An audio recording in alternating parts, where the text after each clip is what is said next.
This video is in response to a viral video that David Ibiyeomie did, supposedly yesterday. And here is my response. Before I go any further, I'll love to appreciate everyone for checking up on me. I thank you so much for your calls. Thank you for your concern. Thank you for your worries. And I want to assure you via this medium that even with a gun to my head, I'll still preach the truth and nothing but the truth. The truth about Christ, the truth about the scriptures, the real truth, the hidden truth about Christianity. So help me God. I was very devastated by that video because of the contents thereof. I didn't insult Bishop David Oyedepo. He quoted from the book of Ephesians chapter 5 verse 22, and I drew his attention to verse 21. Correcting scripturally is not an insult. Christ was criticized. Paul was criticized. Peter was criticized. Even the Pharisees were criticized. So there's no way you're going to preach a message from the scriptures that you will not get criticism. It's impossible. Even the closest friends of mine who agree doctrinally still disagree over some scriptures here and there, some doctrines here and there, and some ideologies. I find it very devastating that just to get to me, Pastor Ibiyeomie, he will drag the whole Somalian nation.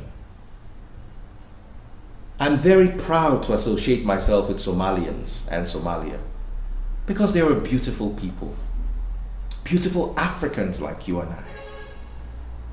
It is hate speech to undermine them with derogatory words. Is it not just a Somalian? Like there's anything wrong with being Somalian. To all my followers and fans in Somalia, I love you all and I'm proud to be associated with you, even though by birth I'm not Somalian.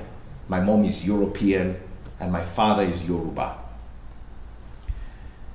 Going beyond this, I also need to draw the attention of the public and the law enforcement to the threat of life that was issued to me in that video. Pastor Ibiyeomie, I don't know if you realize that the threat to life is a criminal offense. And let it be on the record that you threatened my life. Is this how Nigeria is going to accept this? If anything happens to me, I hope you know who to hold responsible. This has been on social media space for about 24 hours now. I'm yet to hear anything from the police. What happened to our laws on hate speech, racism, discriminatory statements, threat to life, which is actually criminal? What happened to all this? Are we going to keep quiet and just let this lie because it's coming from a pastor? Pastor Ibiyeomie, you went on again to undermine the noble profession of broadcasting. I'm a proud broadcaster for the last 25 years. I've dedicated my life to this beautiful, noble profession. I've taken my children along with me to the radio to familiarize themselves with the radio, hoping that one or two of them can fall in love with it. You demean it to such a great extent. Such a glorious profession that disseminates very important information, a tool used by all of us, including the church. Are we going to make broadcasters feel bad for making broadcasting their career choice because of how little money is there? Maybe broadcasters should start collecting tithe and offering too. So you at least get the feeling that someone of your caliber is talking to you. I think you should apologize to every journalist, every broadcaster for undermining our work. Furthermore, for challenging the irregularities I perceive in religion. Does that make me less of a human being?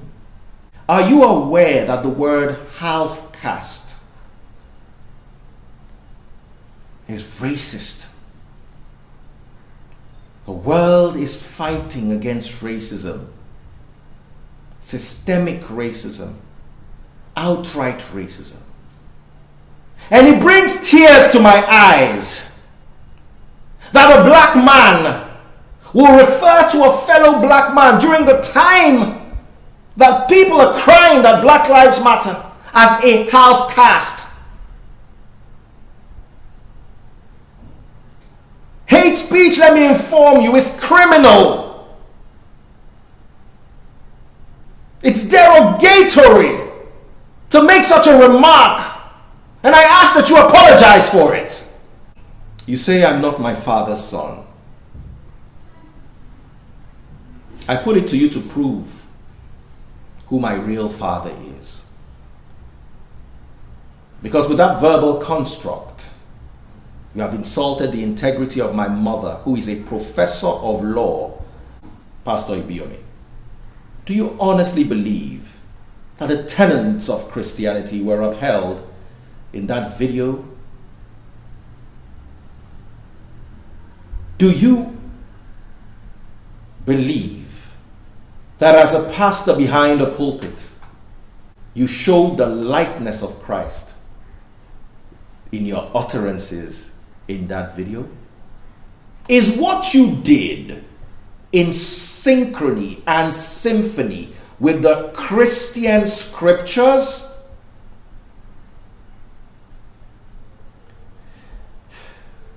You said you would finish me.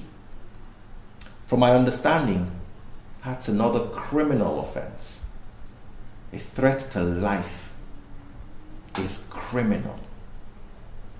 And if anything happens to me, as I'm speaking to the public, I'm speaking to the police, I'm speaking to the world at large. Should anything whatsoever happen to me, I want you to know who to hold responsible. Every day we shout for freedom of speech.